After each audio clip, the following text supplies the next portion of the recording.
1948, a UFO crashes near Laredo, Texas, exactly 1 year after a similar incident at Roswell, New Mexico.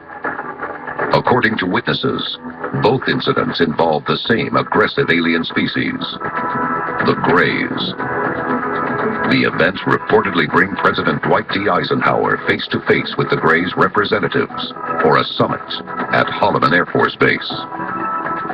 Purported witnesses to this event claimed that Eisenhower was actually asked there by the extraterrestrials in order to make some sort of deal.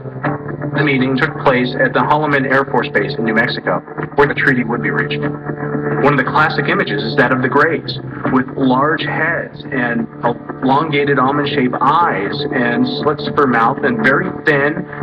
The story sounds bizarre at best, but there are 3 witnesses to this event. The resulting agreement may determine the fate of the human race. It is known as the Greada Treaty. Unsealed case file. The Greada Treaty.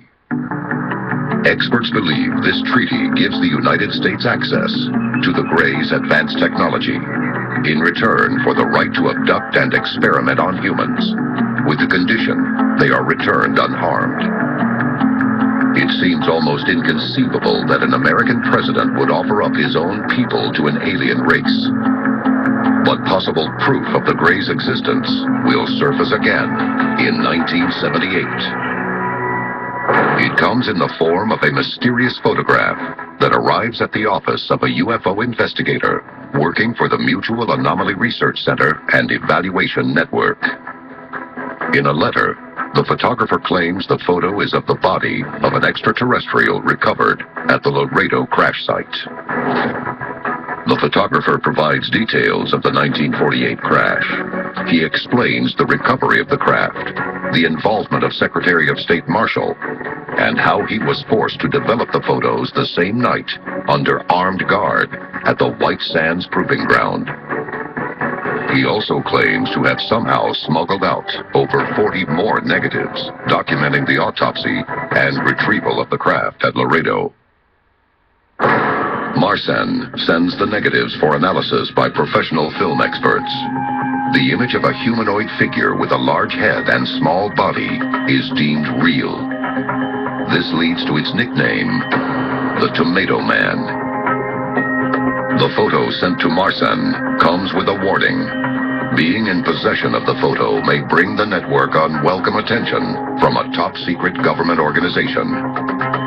Could this shadowy organization be the ultra-secret Majestic 12? And is anyone who threatens the alleged government cover-up in danger? And I assure you, they weren't sending out press releases. It was classified above top secret, as they say. If you were at that level and you decided you wanted to go to the New York Times, there was a good chance your car would never make it out of the driveway, or you either. So this serious stuff. Marsan launches his own investigation into the identity of the photographer, hoping to convince him to turn over the other 40 negatives of the crash site and autopsy. The investigation turns up several false names, addresses, and post office boxes. Every possible lead brings the investigation to a dead end. A Marsan member published this statement about the mystery photographer. We know we are dealing with presumably a career military man, very fearful of some sort of prosecution for his transgressions in this affair, who is doing his best to remain anonymous. To this day, the identity of the Laredo photographer remains unknown. But what has become of Eisenhower's agreement with the Greys? Coming up, we reveal shocking claims that point to the aliens calling an end to the Greada Treaty and embarking on a terrifying new wave of abductions.